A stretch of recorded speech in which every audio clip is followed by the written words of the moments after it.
Olá, você está escutando o Escovando Bits, o podcast da Codecon.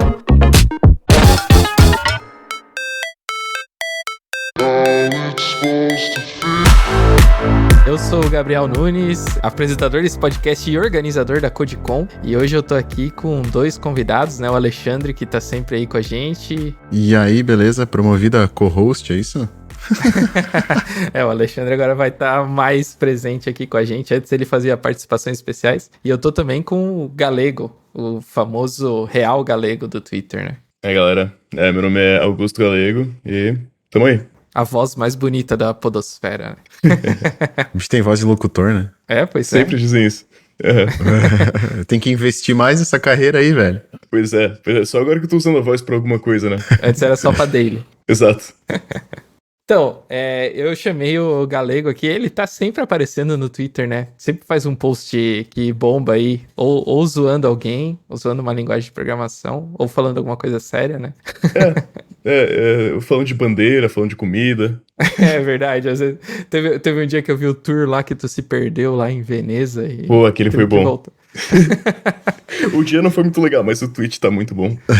Sim, o tweet tá muito bom. Quem não viu, entra lá no Twitter do Galego e vê a história dele de Veneza lá, porra. Cara, se a versão é mais legal do que o fato, fica-se com a versão, né?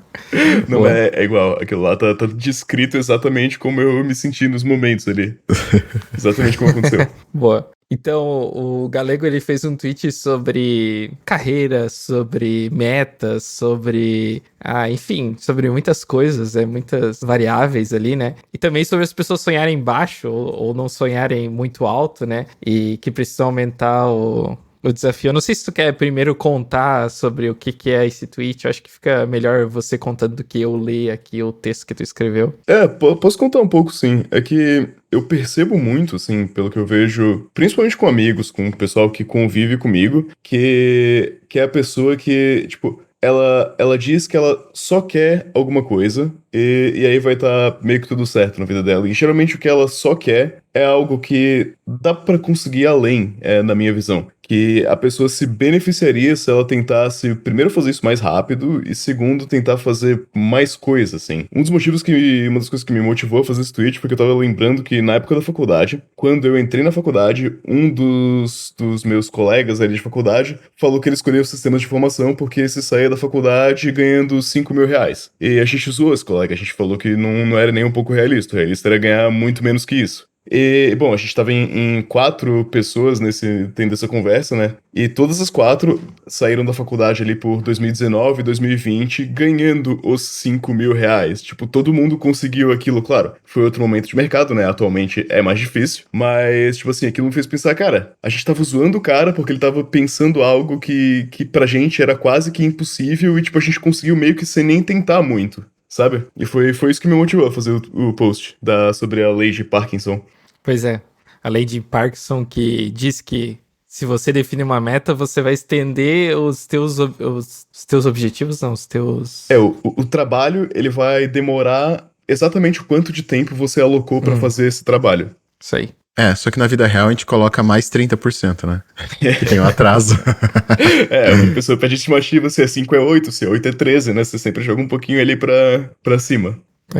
Mas então tu comentou que na tua faculdade tu não ligava muito pra isso e depois que tu percebeu isso, tu mudou isso na tua carreira, assim? Tu começou a definir umas metas mais ambiciosas? Cara, um pouco sim. Na verdade, eu não tinha tantas metas assim, mas sim, com certeza. Porque na minha cabeça, naquela época, se eu chegasse ali questão de dinheiro mesmo, num salário de, sei lá, 5, 7 mil reais pro resto da vida, tava excelente. Porque eu fazia, né, continha ali de, se eu investir X por mês, em tanto tempo eu consigo atingir isso aqui, e aqui eu vou ter uma vida bastante confortável. Só que, tipo, não falando sobre dinheiro agora, que as minhas metas nem são mais muito com relação ao dinheiro, dá pra pessoa querer muito mais coisas além disso, em estilo de vida, e no que ela vai fazer, e como que ela se sente realizada trabalhando no dia a dia, que são coisas que nem passavam pela minha cabeça naquele momento, sabe? São metas que eu nem pensava em ter, eu nem tinha isso como perspectiva.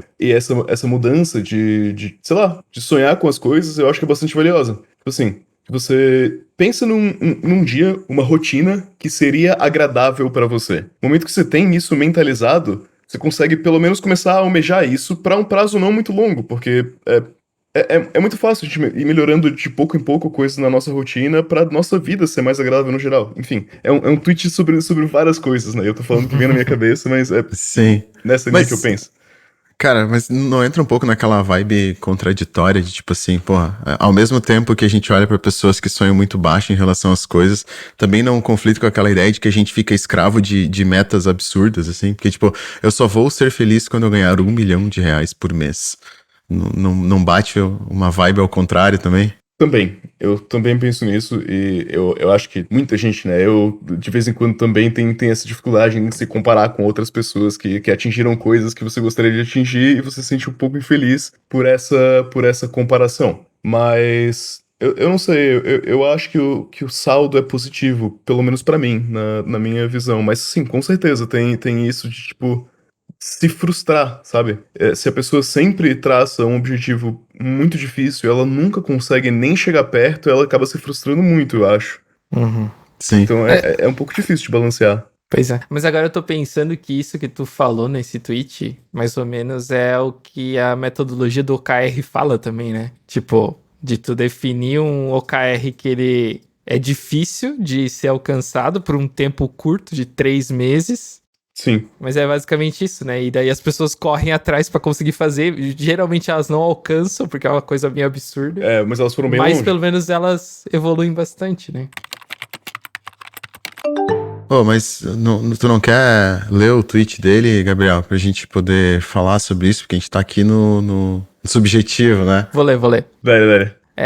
Com risco de soar coach, eu digo que a maioria das pessoas sonha ridiculamente baixo. Quase todo mundo que eu conheço, e muito provavelmente você que tá lendo isso. Parkinson Law. Uma tarefa vai demorar o quanto você alocar para ela. Se você quer concluir X em 5 anos, provavelmente vai demorar quase 5 para você começar a se mexer e depois mais uns 3 para concluir caso você tenha se mexido. É para ser um pouco irrealista sim, não muito, mas um pouco. Todo mundo sempre procrastina até o último momento para estudar para a prova ou para fazer o trabalho. Com os seus objetivos não é diferente. Aumenta aí o seu objetivo para algo 5 vezes mais difícil e corta o prazo em 1/3 e agora tenta executar.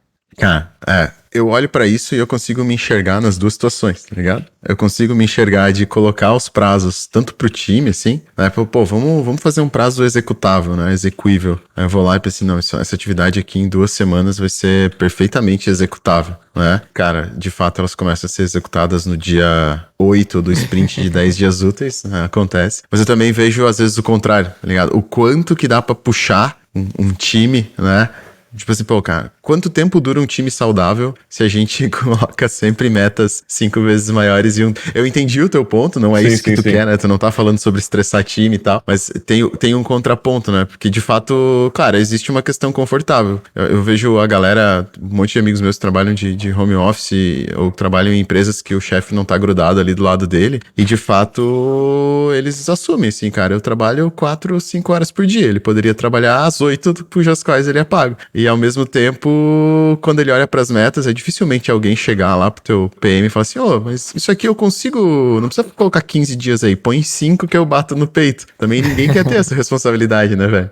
Não, quando você tá num ambiente de empresa, sempre tem a questão que o funcionário, ele tá tentando ser preguiçoso, assim, não no sentido nem pejorativo, é que a pessoa quer despender um esforço que ela acha que vale a pena naquele momento. Ela não quer ficar se matando de trabalhar pra talvez até prejudicar ela em sentido de burnout e tal, né? Ela quer ter uma carreira saudável no longo prazo, então a pessoa vai se dando essas folgas, assim, essa certa tranquilidade. E, claro, eu não acho que um time devia estar o tempo inteiro se puxando na intensidade máxima, que é a receita pra todo mundo sair do time, ou burnout, ficar afastado, ou sei lá. Não é uma ideia que faça tanto sentido assim também. Mas eu acho que para seus objetivos pessoais, às vezes não é nenhuma questão de muito esforço e nem muita dificuldade. É uma questão em que as pessoas nem se mexem muito pra isso. Porque, com certeza, vocês também conhecem pessoas que estão tentando melhorar o inglês delas, que não se mexem pra isso. E a pessoa quer, a pessoa sabe que ela quer, e ela sabe que a carreira dela vai avançar se ela melhorar o inglês, mas ela não começa a se mexer. E, tipo assim, não é algo que requer tanto esforço assim. Tipo, claro, existem situações em que a pessoa não consegue mesmo, de fato, mas tem como até no seu trabalho você conseguir encaixar algo ali de inglês. Se você trabalha com código, você consegue consumir conteúdo em inglês, tentar, enquanto você está consumindo o conteúdo ali, dar uma aprendida no inglês junto e tentar ir aprimorando dessa forma. Mas, enfim, se a gente colocar pelo menos uma meta, dá pra gente começar a tentar encaixar isso na nossa rotina. De uma maneira que, às vezes, pode ser mais puxado do que em outros momentos, né? Tem momentos e momentos da sua vida, tem momentos que você vai querer se puxar mais, e tem momentos que vai bater ali a saúde mental, e você vai falar, não, cara, eu não consigo mais nada. Eu vou só fazer o básico e levar o resto nas coxas. E tá tudo bem, eu acho que é por aí. Eu fiquei pensando também, acho que eu até respondi esse tweet como Codicon ali, porque quando tu organiza evento também meio que isso Eu li isso. funciona, né? De Aham. tu ter uma data específica, tipo na Codicon Summit desse ano, por exemplo, a gente vai fazer ela dia 6 e 7 de setembro, a gente foi lá, reservou o lugar e pagou, né? É super caro lá. Sim. E daí, tipo, pô, agora a gente vai ter que vender, vai ter que organizar, vai ter que botar o evento de pé, porque vai ter um monte de gente que, enfim, a gente já pagou o lugar, vai ter um monte de gente que espera que o evento aconteça, então tem que correr atrás pra fazer acontecer. É um pouco daquela realidade que a gente tem que, quando a gente chega pra uma pessoa que ainda não entrou no mercado de trabalho, a gente tenta explicar pra ela o poder do boleto, né? Acho que o boleto é muito esse incentivo aí, né? Tu coloca uma meta 5 vezes maior. E aí eu lembrei que a minha esposa, às vezes, ela faz umas filosofias invertidas, né? E aí ela fala assim que, assim como o PIB, né? Pra gente melhorar os resultados da família, a gente tem que gastar mais, porque assim nos obriga a ganhar mais, tá ligado? Então, faz mais dívida que automaticamente tu vai querer ganhar mais. E acho que vem, claro que nesse caso é uma irresponsabilidade, mas eu entendo, cara, porque, por exemplo, assim, eu vou dar um exemplo pessoal, que nem você falou, pra metas pessoais. Eu já tô na casa nova faz 6 meses, e eu tenho uma garagem que nunca virou uma garagem, porque eu falei que lá vai ser uma oficina. E tá sempre pro mês que vem, entendeu? Porque, apesar de ser uma coisa que eu quero, apesar de ser uma coisa que é execuível, mas como eu não coloco uma meta, ou como essa meta é até o final do ano, e aí provavelmente vai virar fevereiro do ano que vem, eu não vou ter feito ela ainda, né? Então eu concordo nesse ponto, sabe? Tem por exemplo, na faculdade, um dos meus colegas foi o único que de fato, né, a gente tava na faculdade, tava todo mundo fazendo estágio, enfim, ninguém, da maioria dos meus amigos não trabalhava full time no início da faculdade. Um dos meus colegas foi o único que quis ir pra Alemanha, aplicou, na época ainda tinha o Ciências Sem Fronteiras, foi com Ciências Sem Fronteiras e fez, tipo, um semestre lá, um estágio na Bosch, estudou na faculdade alemã e voltou depois de um tempo. Até, tipo, ganhou um pouco de dinheiro nessa brincadeira. E a real é que ele foi o único que tentou isso. O resto das pessoas nem tava nem aí. Cara, isso é uma realidade assim, ó, a minha irmã fez faculdade na UFSC, né? E na época tinha o programa Ciências Sem Fronteira. Cara, e o programa pela UFSC enviava acho que 30, 40 pessoas por ano pra passar 6 meses fora, tudo bancado pela universidade. Uhum. E não tinham 30 interessados. Entendeu? Isso É doido, foda. né? É bizarro. É bizarro, Porque é parece bizarro. que é algo meio impossível, assim, naquela época, assim, pô, mas como é que vão pagar pra eu ir estudar na Alemanha e fazer tudo lá, e, tipo, e as pessoas iam. Pois é, que doideira. Tava lembrando também de outro dia que eu vi um tweet de um cara, acho que deu uma bombadinha também, eu não lembro quem era, mas ele tava falando sobre a carreira dele em si, assim, que ele também tinha meio que feito isso de definir uma meta ambiciosa até o final do ano. Só que eu achei, a galera até meio que tava discordando do método dele, mas o método dele era que ele queria ganhar pelo menos... Putz, eu não lembro quanto que era. Se era tipo 50 mil reais por mês, alguma coisa assim. Ele tava procurando vagas no exterior. E pra ele alcançar isso, ele ia ficar trocando de emprego até o final do ano. Tipo, ele tava marcando entrevista o tempo todo e sendo entrevistado até conseguir essa oferta. Mesmo que, tipo, alguém chamasse ele um mês depois que ele tinha acabado de entrar numa empresa. E se ele não alcançasse até o final do ano, ele ia sossegar e ia ficar naquela empresa que ele tava no próximo ano, pelo menos. E, tipo, isso... Eu não sei, eu fiquei pensando sobre isso, assim. Fiquei, tipo, pô, é jogar o jogo um pouco, né? Mas, ao mesmo tempo, eu não sei quão bom isso é pra carreira de alguém, né? Assim, o que eu imagino que essa pessoa vai fazer ela vai pegar esse ano inteiro e vai jogar no currículo como se fosse uma empresa só, se ela ficou trocando de emprego o tempo inteiro. Porque, no fundo, ninguém checa muito o seu passado, assim. Então a pessoa vai fazer um currículo um pouco criativo ali, né? Daí faz sentido, né? É o que eu imagino. Mas tu acha que essa é uma estratégia boa pra aumentar o salário? Cara, se você levou até o final do ano, tipo assim, se em um ano você mudou de emprego várias vezes, provavelmente no início do ano você conseguiria ter passado naquela entrevista que foi a que pagou mais de todas, sabe? Eu acho meio implausível que isso seja razoável, porque, tipo assim, vamos supor que a pessoa consiga um salário ali de, sei lá, 30 mil reais. Ela vai demorar muito tempo aplicando pra tentar conseguir algo melhor do que isso. Então, não sei se vai funcionar muito bem. Acho que o primeiro bom que ela aceitar, ela vai estagnar ali. Sim. Mas dá pra tentar, né? Sei lá. Mas também vem aquele negócio, né, cara? Eu entendo o cara, a gente olha pelo ponto de vista de, tipo assim, pô, o cara vai estar trocando de emprego e deixando várias empresas na mão ao longo do período, né? Mas também, na contramão disso, é muito raro uma empresa que vai estar comprometida contigo depois que te contratou, né, cara? Basta ter uma diferença absurda ali no business plan ou ter um fluxo de caixa furado. Ela não vai precisar, eu contratei esse cara aqui faz 30 dias, ele deve ter um plano de vida de ficar aqui 2 anos, então vamos segurar ele um pouquinho, né? Também é aquele negócio, né, velho? Depende do ponto de vista do cara. Ele tem um objetivo e se a empresa contratante lê o tweet dele, tá ciente, né? Né? Devia ser anônimo, talvez. Eu não faria isso com Provavelmente, perfil. né? Um perfil bloqueado, sei lá. Talvez. E falando nesse esquema de entrevista, tu também começou a ficar mais famoso agora, né? Por causa... Eu não sei se tu antes tweetava, tu provavelmente tinha o Twitter, mas não era tão criador de conteúdo, né? Não. Não, é só pra falar sobre o contexto, né? Que tu tá falando bastante sobre dicas pra entrevista técnica, né? Sim. Queria saber de onde surgiu essa ideia, assim, como que tu começou. Cara, surgiu porque eu tava estudando pra entrevista de Big Tech. Eu percebi que eu tinha uma lacuna muito grande no meu conhecimento, que era basicamente estrutura de dados e algoritmos. E aí, isso foi no mais ou menos final do ano passado, lá por outubro, acho que foi quando eu comecei. E aí eu até escrevi, assim, fiz um plano meio, tipo, eu ainda tenho uma certa quantidade de tempo livre que eu posso dedicar para projetos pessoais, e eu tinha meio que 3 possibilidades. Eu podia tentar fazer software, fazer, tipo, SaaS, assim, e tentar monetizar de alguma forma. E se não desse certo, enfim, agregava no meu currículo. Eu podia tentar um segundo emprego part-time, ou eu podia tentar criar conteúdo. Das 3 ideias, o emprego part-time eu descartei porque não é escalável, eu queria um negócio que fosse escalável. Então sobrou SaaS ou criação de conteúdo. E o SaaS, eu enxergo que muita gente tem dificuldade na distribuição mesmo. Você tem o produto, só que você não tem os clientes. Então eu pensei, bom, eu vou pra criação de conteúdo porque aí eu já tenho os clientes. Se eu quiser fazer um SaaS depois, a clientela já meio que me acompanha. E aí eu comecei, tá, mas eu vou criar conteúdo do quê? Eu vou criar conteúdo do que eu tô estudando. Eu tô estudando estrutura de dados e algoritmos. E o meu plano inicial era, todo dia, eu vou fazer um lead code, eu vou postar um vídeo sobre o lead code que eu fiz, todos os dias. E eu consegui manter isso por 14 dias. Depois teve um dia que eu não consegui fazer e eu imaginei que esse dia ia chegar, porque era um ritmo que era muito pesado, assim, porque, tipo, quando você faz, beleza, fazer um lead code que eu sei resolver, eu resolvo em 15 minutos. Fazer um que eu não sei resolver,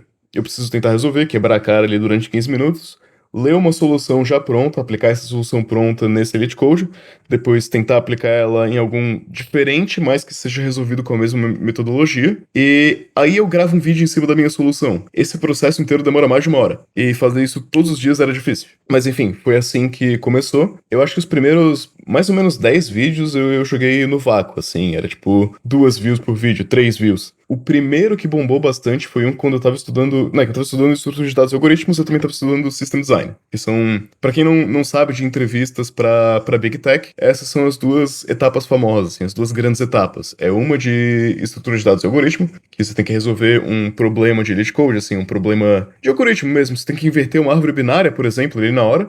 E o de System Design. System Design é você desenhar um serviço, um software, descrevendo o que você vai usar. Então, eu vou usar esse banco de dados por causa disso. Esse banco de dados vai ser acessado por um servidor que vai rodar numa EC2 na Amazon por causa dessas características. Aí eu vou ter um load balancer para conseguir distribuir isso para diversos clientes. Enfim, essas eram as coisas que eu estava estudando. System Design e algoritmos. O Sim. primeiro vídeo que bombou foi um que eu tava estudando sobre load balancer. Aí eu fiz um vídeo legal sobre load balancer. Eu acho que o Lucas Montano que deu retweet nesse. Aí ele foi longe, tipo assim.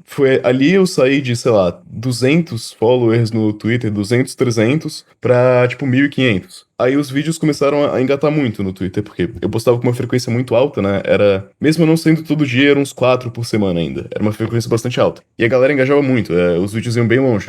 Aí, enfim, em algum momento o Twitter chegou ali nos 10 mil, a galera que me via no Twitter viu que eu também postava no YouTube os mesmos vídeos e começou a me seguir no YouTube. E agora chegou ali em todas as redes sociais em torno de 20, 25 mil seguidores. Que massa, que massa. E foi isso, esse foi o processo inteiro. You've got mail. De tanto falar sobre isso e depois entrar nesse papo meio coach de metas e tal, e depois sobre entrevistas e tal. Hoje tu pensa em metas para essas questões ou de trabalho ou de redes sociais? O que tu costuma fazer? Tu cria um board de atividades? De trabalho bastante. Eu tenho não é um board de atividades, é tipo um backlog de tarefas, assim. Tem um livro que em inglês chama Getting Things Done, em português se chama A Arte de Fazer Acontecer. O título é horrível, eu odeio esse título. Mas é um livro sobre organização. E nesse livro, o autor descreve, né, que você tem que ter catalogado de uma forma que seja acessível todas aquelas tarefas que você realmente quer fazer. Então, assim, se eu planejo fazer um um projeto de software, é bom que eu tenha isso em algum lugar que não seja só minha cabeça, que senão esquece, se depois pensa em outra coisa, você cria outro interesse. Então, eu tenho lá num Google Drive um backlog enorme de atividades. E eu tenho um mais condensado, um menorzinho, que eu faço planejamento semanal. Que eu tenho, tipo, todos os projetos que eu faço atualmente. No caso, tem o meu emprego e tem outros 3. Uma consultoria que eu presto para uma empresa. O outro é a criação de conteúdo no geral. E o terceiro é um projeto de software que eu tô montando. Esses 3, eu tenho ali as metas semanais como se fosse sprints, né? E, tipo, eu sei a quantidade de horas que eu consigo alocar neles, porque no máximo umas 20 por semana. Eu não vou conseguir alocar mais do que isso, e eu consigo definir as tarefas que eu vou fazer para esses projetos dentro desse prazozinho, assim. E sim, eu tento, tipo, encurtar bastante, porque o ato de tentar encurtar o negócio faz com que eu tente encontrar uma maneira eficiente de fazer as coisas. Tipo, se eu tenho o objetivo de chegar em 100 mil followers no YouTube, vamos supor, eu sei que eu não vou chegar lá postando um vídeo de lead code por dia todos os dias. Eu não acho que isso vai ser uma maneira eficiente. Eu não acho que isso vai ser uma boa utilização do meu tempo. O que eu preciso fazer é tentar entender o que faz um vídeo bombar mesmo, o que faz ele ter bastante visualização e converter essa visualização em subscribers. E eu tendo puxado bastante essa meta e visto isso, né, aí é tentar entender como é que eu posso melhor utilizar meu tempo pra fazer essa conversão, pra criar algo que vai conseguir puxar muita gente pro meu canal. Enfim, esse seria um exemplo. Eu não tenho uma meta muito Tem que agressiva fazer uns vídeos igual o Fiasco. Ele descobriu como hackear o YouTube. Hackeou o algoritmo? O Fiasco descobriu. Mas é muito bom mesmo. Ele sempre faz um vídeo com um clickbait muito bom, assim, né? Porra, bicho, marqueteiro nato. Fala aí, Alexandre. Eu ia falar aqui do outro tweet que a gente tinha destacado aqui, né? Mas aí puxando mais pra parte de entrevistas e tal. E tem um tweet aqui que até o Gabriel destacou que tu disse lá que é ridículo o quão ruim entrevistas para devs são. Qual a dificuldade em 1. Pedir pro candidato comprovar que ele consegue fazer um código que funciona e 2. Se certificar de que ele não é insuportável. Precisa de 5 entrevistas com 3 times pra isso. Não dá pra resolver em, sei lá, 1h30. E aí, velho, quando eu olho pra isso, eu penso 2 coisas. Eu concordo plenamente que seria muito mais fácil você ser direto numa entrevista e fazer uma comprovação técnica, um teste, alguma coisa assim, em live, né? Mas ao mesmo tempo eu também penso um pouco na fragilidade que a gente tem na galera hoje em dia, sabe? De o quanto tu consegue puxar isso numa entrevista sem tu parecer um entrevistador abusador também, né, cara? Esse tweet ele é um pouco agressivo demais. No momento que eu fiz ele, eu já sabia que 1h30 é uma proposta indecente, né? 1h30 é difícil. Mas assim, dos processos... É que tu aumentou a meta, diminuiu o prazo. Aumentei a meta, exatamente. Vamos encurtar isso aí o máximo possível. Mas dos processos seletivos que eu passei, até compartilhei de um amigo meu ali, que ele tá passando por uma que são 8 entrevistas mais um teste take home. Cara, isso aí é muita coisa, é muito absurdo. Eu falei com o Lucas Montano ontem e, tipo assim, a gente meio que concorda que estourando no máximo do máximo, você tinha que resolver isso aí em 5 entrevistas. Eu já acho que é demais. Eu acho que 3 tá bom. Sim. E tem que fazer tudo em uma semana, eu acho, porque esses processos, eles estão muito longos e, cara, é muito ruim pra todo mundo. Eu acho que a empresa perde muito dinheiro, porque, né, tempo das pessoas é dinheiro, e aí você começa a... Porque pra realizar uma entrevista técnica, você geralmente pega um dev que tá no meio da sprint ali, o dev tá fazendo o trabalho dele, não, vamos puxar 3 aqui, um tech lead, um sênior e, sei lá, um manager pra executar essa entrevista. Cara, o tempo dessas pessoas é muito valioso. Sim. Tipo, você tá utilizando muito recurso para fazer uma filtragem de candidatos e, às vezes, em cima de métodos que não são eficientes. Tipo, por exemplo, eu falo bastante de lead code e system design, né? Eu acho que se a empresa tem até umas 50 pessoas, isso não faz muito sentido. Isso não devia ficar selecionando candidato baseado em lead code. System design faz um pouquinho mais sentido em startup, mas também depende. E, então, é muito recurso alocado em cima de um método que foi feito para Big Techs, foi feito por Big Techs para Big Techs, e as pessoas estão aplicando em empresas que não são Big Techs, que não têm os mesmos desafios de escalabilidade de uma Big Tech, e que não faz nem sentido estar muito pensando nisso, assim. Quando você tá numa startup que trabalha com Node, você precisa de alguém que tem proficiência em Node. Você não quer saber se o cara sabe o que é um sharded counter ou consegue inverter uma árvore binária. A pessoa não vai tocar nisso. Isso vai dizer se ela estudou para entrevista de Big Tech, basicamente. Sim, mas pelo outro lado também, além das empresas não saberem entrevistar direito, esses tempos eu vi gente reclamando de quem participa dos processos seletivos, né? Que às vezes não tem lá um desafio técnico para entregar alguma coisa, não é nem um live coding assim, e tipo, sei lá, de 10 entrevistados, um entrega o desafio, assim, não vai pra frente, sabe? É, normal. E eu acho que tem a ver com o que tu falou ali também, de definir metas ambiciosas e não sei o quê, mas por que as pessoas fazem isso, né? Tipo, por que elas se candidatam pra... Porque tem muita vaga, será? É por isso? Sim. Olha, no auge da pandemia eu aplicava pra muita coisa, e quando eu descobria que tinha que fazer take home, né, o teste que você faz em casa e entrega, eu recusava na hora, assim, eu falava, não vou fazer, não dá. Porque na minha cabeça, Entendi. tipo assim, a pessoa pode enviar esse teste pra 1000 pessoas, eu não sei o quanto que eles estão levando a sério a minha candidatura, e naquela época tinha bastante empresa procurando gente, sabe? Eu não vou gastar 5 horas ou uma semana fazendo um teste quando eu vou conseguir resolver isso em 1 hora num live coding pra outra empresa. Então, naquele momento eu recusava todos os testes. E tem essa questão da eficiência, da efetividade desses testes, porque que nem você falou, o candidato não sabe o quão a sério a empresa tá levando isso, ou se ela só não colocou como uma etapa lá porque alguém falou que tem que fazer uma peneira, né?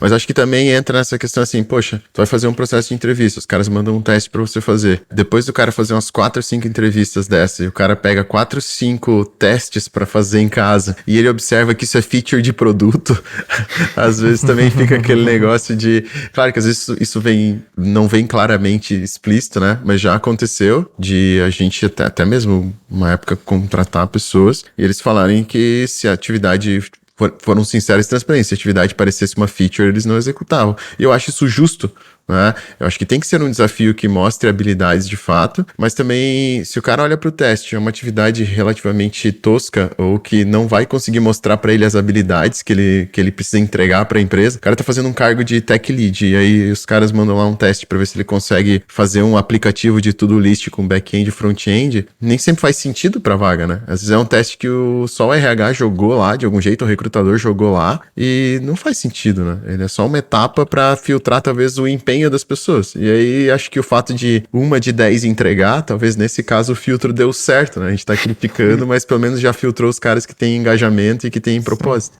Nesse tweet eu até comentei com as pessoas que, tipo, muita gente falava que isso media o interesse do candidato da vaga. E talvez meça o interesse, talvez meça só o desespero. Porque se a pessoa não conseguiu participar de nenhum processo seletivo que seja mais simples, aí a pessoa vai percorrer o seu processo seletivo até o final. E se ela é uma pessoa que não consegue participar de muitos processos seletivos, talvez ela não seja o candidato com o melhor currículo, com a melhor experiência. Então você pode estar tendo o efeito contrário, que é de afastar os candidatos que seriam bons. Porque os candidatos que seriam bons... Sim. Eles têm uma chance maior deles terem um leque de oportunidades. Não vão ter esse tempo, né?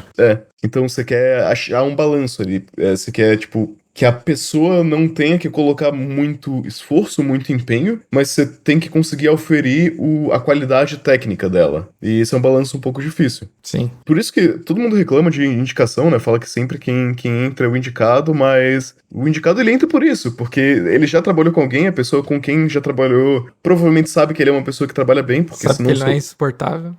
tipo assim, se você fizer uma indicação de um amigo seu e esse seu amigo for muito ruim, vai ficar ruim pro seu lado, né? Por exemplo, eu tenho amigos que eu não indicaria pra trabalhar comigo.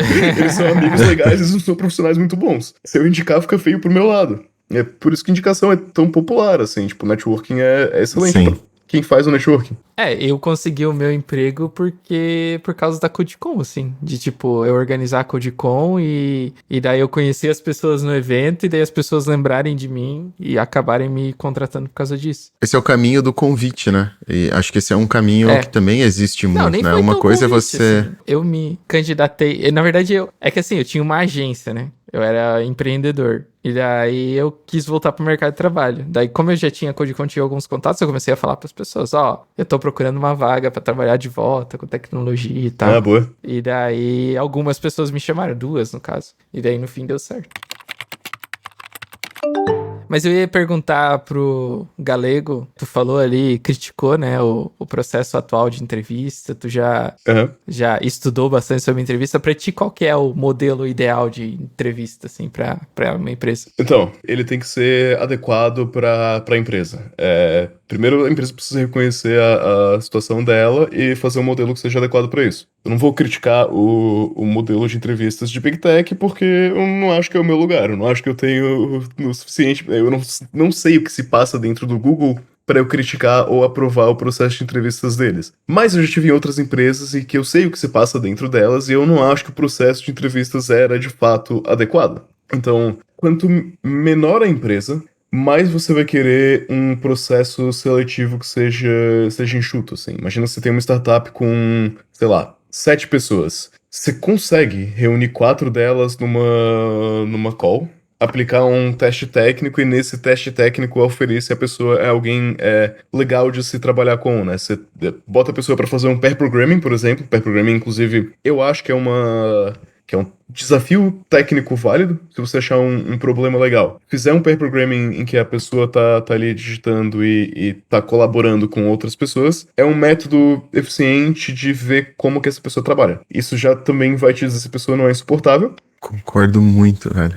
Aí além disso, você tem alguma entrevista com, não sei, com o CEO da empresa, com o RH, com alguém pra ver se a pessoa tá, tipo assim, se a expectativa dela, se a expectativa da empresa para com ela é a mesma que ela tem com a empresa, se a carreira tá alinhada, o momento de carreira faz sentido. E eu acho que essas duas, para uma startup pequena, tá o suficiente. E, tipo assim, você tem que também ter alguém que quer puxar a responsabilidade para contratar. Eu acho que o motivo de que muitos processos seletivos em empresas de porte médio, assim, digamos, se estendem demais, é porque ninguém quer ser o culpado por uma contratação ruim.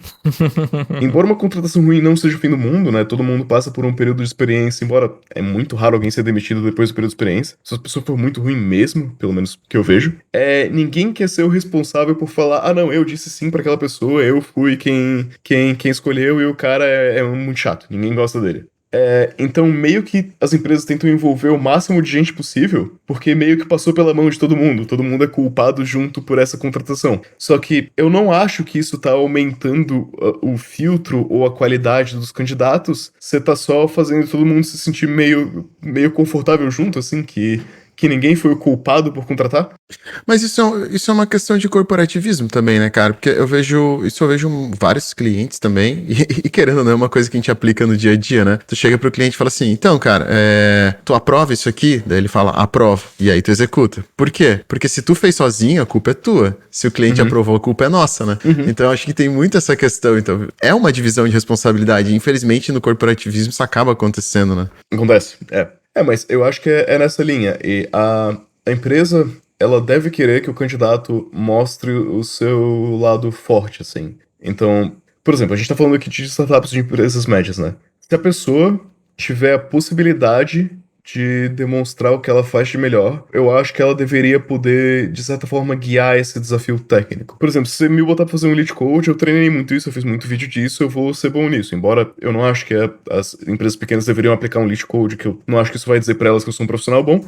Por exemplo, se você tem alguém que tem um projeto de software muito, muito interessante, um projeto open source, talvez seja legal a pessoa mostrar esse projeto. Ah, eu tenho esse projeto aqui que eu fiz, que é utilizado por 1000 pessoas, e talvez você até faz um pair programming com ela em cima do projeto dela, pra você ver como que ela pensa, como que ela organiza o código. Pô, isso ia ser bacana pra caramba. E você ia conseguir candidatos de qualidade, porque você tá vendo o projeto que a pessoa fez, ela tá programando contigo no projeto que ela programou, que é usado por outras pessoas. Tipo, isso é um medidor de qualidade bem forte. E claro, se a pessoa não tem nada pra mostrar, aí você aplica um teste padronizado da empresa. Tipo assim, você tá aplicando pra uma vaga Node, a gente vai pegar esse software aqui de Node que tá faltando essa feature e tem esses 2 bugs. Isso é algo que eu acho razoável. Você entrega um código que tá funcionando mais ou menos, meio mal feito. Você faz um pair programming em cima dele pra corrigir os bugs e fazer uma feature nova. Pra ver como que a cabeça da pessoa funciona e como que ela trabalha em equipe. Sim. E tem muita empresa que gosta de take home, eu não gosto. Eu não gosto de desafio que você faz em casa. Eu me vejo com muita desvantagem porque eu não tenho saco pra isso. Mas sei lá, se a pessoa quiser fazer, eu também acho que é válido. Acho que pode demonstrar alguma coisa, embora dá pra roubar em take home, né? Tipo, você pode ter um amigo experiente te ajudando, você pode pagar alguém pra fazer, você pode ter o chat GPT. Nossa. Dá pra roubar bastante. Tem uma história sobre isso da época que eu trabalhava como web designer ainda.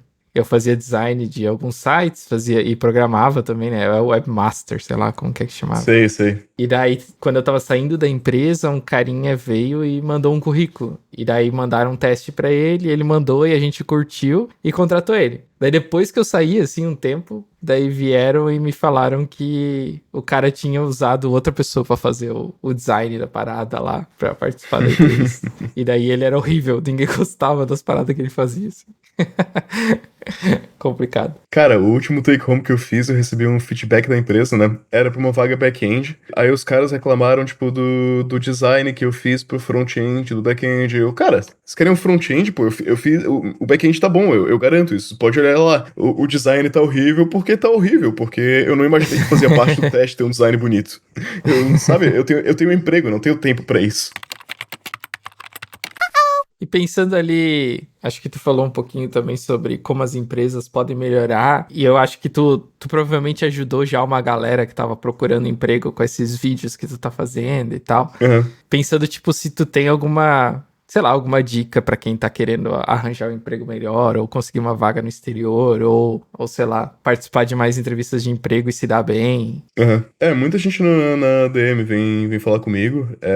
Eu acho que das falhas maiores que as pessoas têm, a primeira é que elas não conseguem a entrevista porque elas não têm um currículo atrativo. E algumas pessoas é porque elas realmente não têm um currículo atrativo, que elas não fizeram, assim, basicamente nada na área de software pra colocar num currículo. Só que, tipo assim, o pessoal que tem muita dificuldade que tá procurando uma vaga júnior, né? Cara, você tem que ter no seu currículo o que você fez. Não adianta você colocar ali Java 5 estrelinhas e você não conseguir nem descrever um projeto que você fez com Java. Então, assim, se você não tiver absolutamente nada e você faz faculdade, dá de jogar um trabalho da faculdade ali. É melhor do que nada. Tipo, se você fez algo medíocre, é melhor que esse algo medíocre esteja no currículo do que ter um currículo basicamente vazio. Então, a primeira parte de porque as pessoas não conseguem entrevista é porque elas têm um currículo muito fraco, que não diz de fato o que elas fizeram, ou elas não fizeram nada, o que te mostra que você tem que fazer algum projeto. Tipo, no estado atual do mercado, ele tá bem competitivo. Você tem que ter algum projeto legal pra mostrar, principalmente pra vaga júnior, né? Quando você passa ali do pleno, fica um pouco mais fácil, que você já tem anos de experiência, já tem uma certa comprovação de que você consegue executar o trabalho. Sim.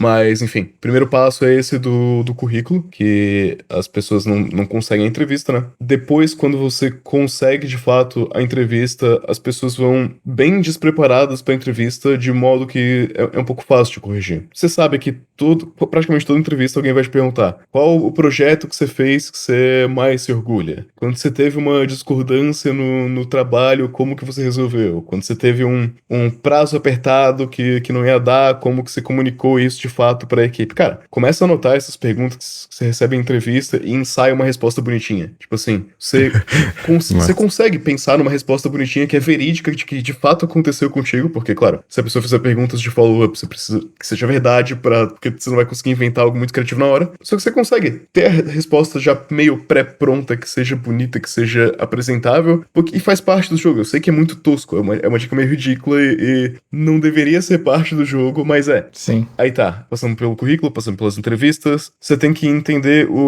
eu acho que os dois tipos de entrevista mais populares, um é o de Elite Code, que eu abordo bastante, o outro eu quase nunca abordo, que é o entrevista estilo desafio, que eles vão te mandar um desafio técnico ou pra você fazer em casa, ou pra fazer junto com a empresa ali, que eu realmente não abordo muito, porque isso vai variar bastante, tá? Se a pessoa vai pra uma vaga front-end, vai ser um desafio front-end pra resolver algo em React, Vue ou, sei lá, Angular. E se for back-end, vai ser um CRUD. Honestamente, vai ser algo parecido com CRUD ou algo parecido com resolução de bugs e criação de testes. Não foge muito disso. E é isso, você tem que ter essas coisas treinadas, tipo assim, saber se as empresas que você tá aplicando vão te aplicar um lead code, vão te aplicar um teste estilo CRUD, saber fazer isso com maestria, né, com capacidade na linguagem da vaga, e é isso, e aplicar para um número bem grande de empresas. Quando eu tava procurando emprego, a minha meta era... O que eu tava tentando? Eu acho que eu tava tentando aplicar por 50 por dia, que é bastante coisa. Mas enfim, chegou ali no final da semana eu tinha aplicado para 300 vagas, aí eu cansei, eu parei um pouco, eu falei, tá, chega, eu vou ver o que vem, vou filtrar aqui as ofertas e eu decido se eu continuo aplicando ou não. Uma dessas foi a empresa que eu trabalho atualmente. Então é isso, é aplicar para muita empresa. Eu uso mais o LinkedIn. Tem outras plataformas também, mas a que eu mais usei foi o LinkedIn. E aplicar para muitas também te ajuda a ir pegando traquejo. O ritmo, né, das entrevistas. Então, se você é recusado antes de entrevista, isso diz algo sobre o seu currículo. E se você é recusado na entrevista, a maioria das empresas não vai te dar o feedback. Aí você pede. Manda um e-mail pedindo o feedback quando a empresa te recusar. Pelo menos algo básico pra você entender o que você errou. Boa parte ainda não vai mandar um feedback, mas os que mandarem vai ajudar. Dá pra fazer um teste AB, né? Manda pra algumas um currículo, outros pra outro. Daí ver qual que performa melhor. Pra 100 empresas, currículo A. Pra 100 empresas, currículo B. Uma coisa que eu vi o Lucas Montano falando também é que você pode ser alguém como eu, por exemplo, eu domino bem Django e Node.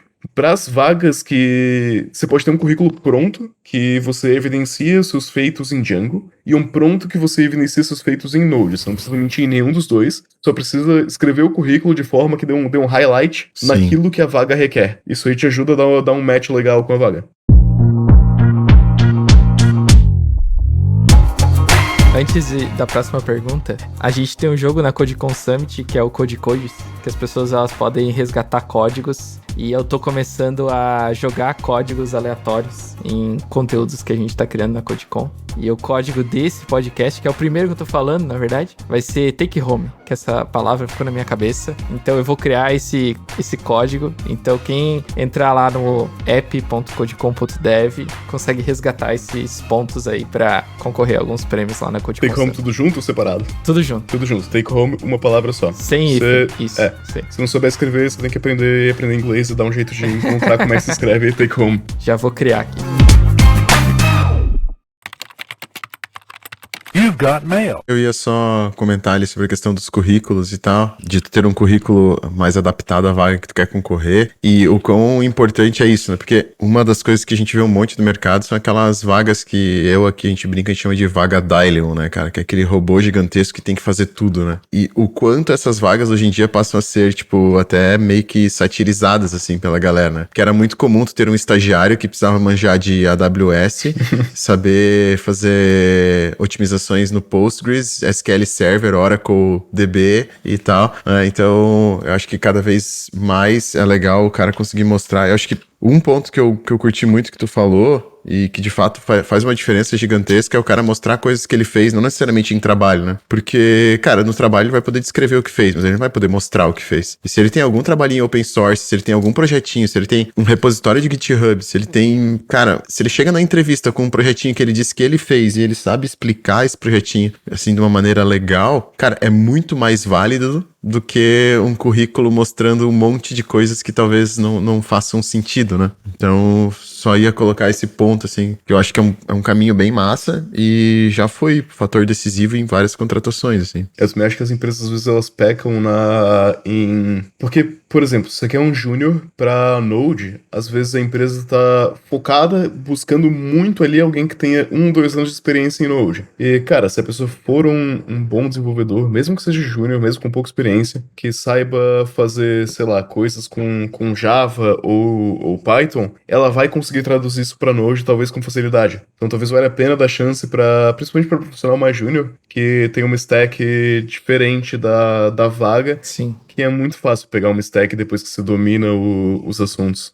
Aqui na empresa que eu tô, eles nunca divulgam, tipo, a stack, assim, eles só divulgam que tu tem que saber programar, porque meio que dá pra aprender fácil pegar aqui. É Java, mas, tipo, eles nem exigem que tu saiba Java. Ah, bom saber que é Java, Gabriel. É por isso que eles escondem, né? Eles não falam que é Java pra não espantar os candidatos. Porque senão não vem candidato. Né? Deve ser. Agora que vocês falaram, eu fiquei pensando, putz, é verdade. O cara pensa que é uma baita de uma vantagem. Não, é que aqui a gente não importa com a linguagem de programação, não. É só porque a gente não pode dizer mesmo, senão não vem candidato. Então é isso, cara. Obrigado aí pelo teu tempo. Se quiser deixar aí tuas redes sociais, pra quem não te conhece ainda, seguir, fica aberto aí o microfone. Beleza. Bom, eu sou Augusto Galego no YouTube e Real Galego tudo junto no Twitter. Acho que são as 2 redes que vale a pena acompanhar. E é isso aí. Obrigado pelo convite, foi altos papo, curti muito. Fechou.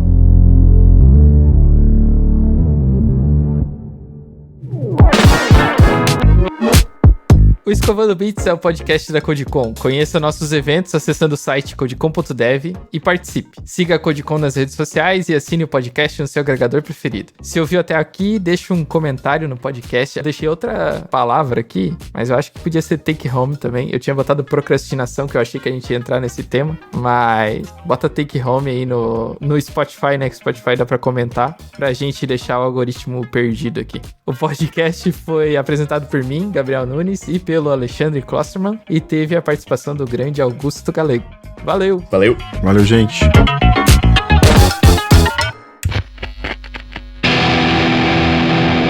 Esse podcast foi editado pela BZT.